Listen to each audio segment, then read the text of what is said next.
Okay, Dr. Gordon here. I was asked to give some highlights from the Baker Gordon 2025 59th Annual Congress, and here they are. I'm going to start by saying these are my notes taken during the lecture. They should be construed as wholly inaccurate. No responsibility, not medical advice from me. No one, the speakers that I'm about to mention by name, nor the conference should have any responsibility for this. Big disclaimer, this is all just my notes taken from the conference. So we're going to start with some skincare, then get into breast, body, and end with face. So we're going to start with ultrasound. We discussed the different frequencies. We actually based this off of the Clarius ultrasound device, which has the linear 7 probe, and the other probe, which is for face, in the 15 to 20 megahertz area. Now, with ultrasound, the higher the frequency, the greater the resolution of the picture, but the less depth of penetration. So this 15 to 20 hertz model is good for the face, and we discussed it at the conference to identify not only vessels, which we're used to talking about, but actually using ultrasound to direct Hylenex injections. So if we're trying to dissolve a filler, we can actually use a lot less Hylenex if we're doing targeted interventions. So they did a study in Dallas where the average kind of Hylenex use to dissolve a filler was about 1,500 units, and that's with depot injections blind. But if they are using the high-frequency ultrasound to help identify the hypoechoic filler, then we could do targeted injections with the hyaluronidase and actually use 10% of the original amount. So 120, 150 units is all it's taking to dissolve this filler because it's being done with targeted injections. Dr. Krenkel gave us some updates from the Dallas program, some quick post-op stuff. If we have hemosiderin deposits in the skin that we're trying to treat, he's recommending either a 532 nanometer laser or an IPL. He also talked about a case report where there was a filler clinic which had 2 patients experience cutaneous abscesses. These were cultured, swabbed, and found to be a microbacterial species. So obviously the patients were treated with the appropriate antibiotics, and one of the patients was actually taught how to do self-INDs, given needles to do self-INDs every day at home. They swabbed everything, they checked everywhere. They found mycobacterium growing in the freezer, so they were using frozen ice packs to apply to the skin during filler injections, and so they're not doing that, or at least they're prepping after that with betadine, because betadine is killing this stuff. So that was a pretty fun story. Next, we're going to go to Dr. Fagan. He talked about under-eye filler complications, and he was very clear, and I don't think there's anyone better qualified to say this, that there is not an ideal under-eye filler on the market. Nothing's perfect, and he's actually seeing patients referred to him that have failed prior transcutaneous hyaluronidase injections to the tear trough and under-eye area that still have these masses of filler there. So what he's actually doing is a transconjunctival retroseptal Hylenex injection in the operating room before he does a transcutaneous lower blepharoplasty. Don't quote me on this, but I believe he's using 100 units to inject transconjunctival retroseptal before he's doing his lower bleph. He is actually often seeing masses of filler that he's removing during these surgeries. He wanted to remind us that the lower eyelid and the midface has a deep and a superficial chain of lymphatic vessels, and that any filler placed in this area can partially occlude those, leading to prolonged edema or just edema in general. And he recommends that if we see a patient with malar edema pre-existing and they're coming for, say, a tear trough injection, that edema is going to get worse. Okay. Next, we're going to go to Rod Rourke. He spoke briefly on the Ultra Clear, which is a new laser. This is a micro-coring laser at 2110 nanometers. Now, he called this a fiber laser. It is an ablative laser making micro cores, but it's not like an all one pulse fully ablating. It's kind of like a series of pulses for a more gentle treatment to get down to the depth of treatment specified. I kind of liken this to Ellacor, meaning it's more of a macro needling type procedure. And again, it's a laser, not a needle, but larger cores than you're getting with your average fractionated lasers. These cores, the Ultra Clear, are less than 5 millimeters in diameter, and they're not doing any overlapping with this treatment.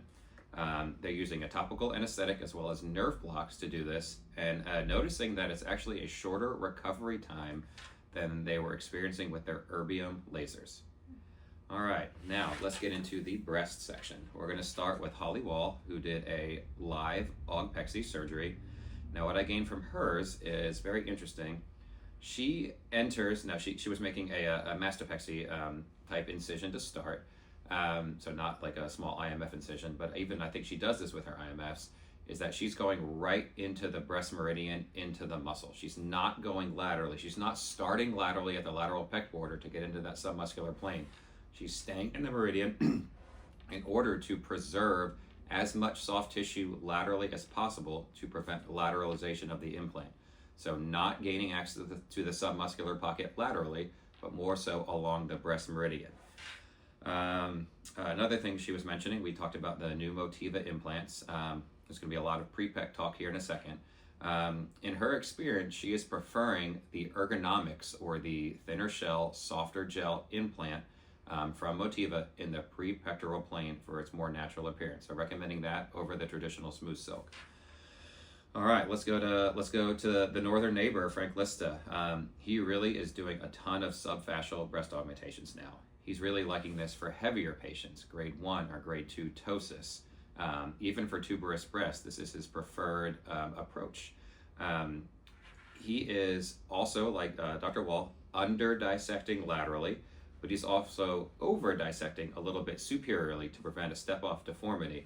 And in the subfascial or prepectoral plane, he's reminding us that the second intramammary perforator is at risk during this dissection. So he's actually truncating the corners of his markings to really have a reminder through the skin not to knock off that second perforator in the upper medial portion of that dissection. Another really cool thing that he mentioned was a lot of women have this real full axillary tail of Spence, this kind of divot in between, and then the breast mound. So in the subfascial plane, or in the prepectoral plane in general, you can access directly with your Lydia retractor that area, this adhesion here, and actually release it during the surgical dissection. He's actually using a T-shape to release it in both planes in order to help expand that area. So I thought that was pretty neat to deal with that tail of Spence. Another very fun thing he's doing is with his IMF incision, in addition to preserving that inferior cuff of superficial fascia, which we're all taught to do, he is actually doing a radial release, but not directly in the middle of his incision. So we want radial scoring to help horizontally expand that lower pole. He's actually putting his in the corners using scissors of his IMF incision to preserve a superior cuff of fascia, which is undisturbed from radial scoring for added strength, but still during the release laterally and medially, so at the corners of the incision. He's doing this specifically for tuberous breast patients, but also doing this in all of his prepectoral breast augmentations, so super cool. Here's my throwback to 2024 based on the audience this is going to. So there was an amazing Dr. Hawes who spoke at the 2024 with our partner. She mentioned in 2024 that she is 80% prepectoral with breast augmentation and really makes a point to discuss animation with patients at the consultation. This must apply to more of the augpexies, but her and Pat Maxwell are, as soon as the patients are going to sleep after markings, before they're actually cutting anyone, they're sitting the woman up, stapling to try everything on the table before any cuts are made. So I thought that was pretty cool. She recommends using popcorn or thermal capsulorrhaphy to shrink pockets when we're doing a downsizing type procedure or any sort of revision. So one of the pearls from this speech was, if we're doing, say, popcorn to shrink a capsule laterally, then to open the capsule medially. If we're trying to shrink inferiorly, then to open the capsule superiorly, for revisions, of course, to help expand the pocket in the direction we're trying to encourage that implant. Also, if she's planning to use Galaflex or do anything internal capsule work, she will often place the NAC slightly higher on that side to accommodate the revisions that she's making. All right, let's stop there. All right, body contouring section. We're going to start with Dr. Hoyos. Coming from Colombia, he's discussing his post-liposuction treatment protocols. And I believe I remember that he does not place the stage 1 compression garment until post-op day 1. And then the famous vest that he uses is not going on until post-op day 3. And then patients are wearing that for 2 months. After that 2-month stage 1 phase, There's one more month of the stage 2 garment, so total compression for 3 months. His patients are getting a ton of lymphatic massages after surgery. So traditionally, I've been doing like 2 to 4, maybe 5. His patients are getting 15 plus. So tons of postoperative lymphatic massages. He also briefly mentioned that he continues to use the topical carboxy gel therapy. This is based on the Bohr effect to deliver additional oxygen to the tissues to which it's placed. A little thing on drains in the sacral midline axis, definitely putting a Penrose there. But what also is interesting is in the lower abdominal axes, he's threading a Penrose from one side to the other to really encourage those areas to drain after surgery. All right, let's talk about some fat grafting. So based on patient positioning, for the gluteus medius, he's injecting that in the prone position, also doing triceps and deltoid in the prone position. Deltoids from the posterior excess. And for males, pectoralis major injections are being done in the supine position. Talk about calf augmentations for all the Johnny Drama fans out there. Never enter in the midline, vessels and nerves right there. And the muscle belly of the gastroc will only hold so much fat. Think, compartment syndrome that we used to learn about. So if there's additional fat wanting to be grafted to the calf area, a little bit intramuscular, but the rest has to be subcutaneous to keep those compartment pressures in check. For males, gluteus medius injections, popular, again, sacral access, and this will vertically elongate the buttocks. His patients are pretty much getting one surgery, as he is always somewhere different in the world. So if they're getting Avali treatment for cellulite, he will do that after fat injection. But after the Avali treatment, he'll actually use radiofrequency microneedling to help tighten the skin to those previously cellulitic areas. Also, he again mentioned his new device that's either out or coming out, the Quantum RF, used to contract the skin after liposuction. It's a bipolar device, gets super hot, super fast. I believe they're using argon or one of the larger noble gases instead of helium to reduce the diffusion across tissue membranes, reduce the incidence of pneumoperitoneum. And what it seems like is this may be a faster treatment than, say, a Renuvion treatment. Next, we'll go to Miami, one of the Miami's own, Dr. Pazmiño. He had this really cool idea that liposuction is the foundation of all cosmetic surgery below the neck. So below the neck, the foundation is liposuction. I found that quite interesting. He also, I think this was kind of a follow-up to Dr. Simeon Wall's safe liposuction talk, that he's reminding us contour deformities from liposuction occur when fat is ripped out under suction. So always separate, always pre-tunnel. What he's doing is pretty neat. When he's doing, for say, buttock fat grafting, he's actually injecting the areas with his wetting solution while he's injecting the rest of the body to do the liposuction wetting in order to have, say, 1.5, 2 hours of pre-expansion into that area that he's going to graft. Now, this is everything he's doing is under ultrasound guidance. He's only injecting into the deep compartment of the gluteal fat compartment, so not the superficial, but the deep compartment.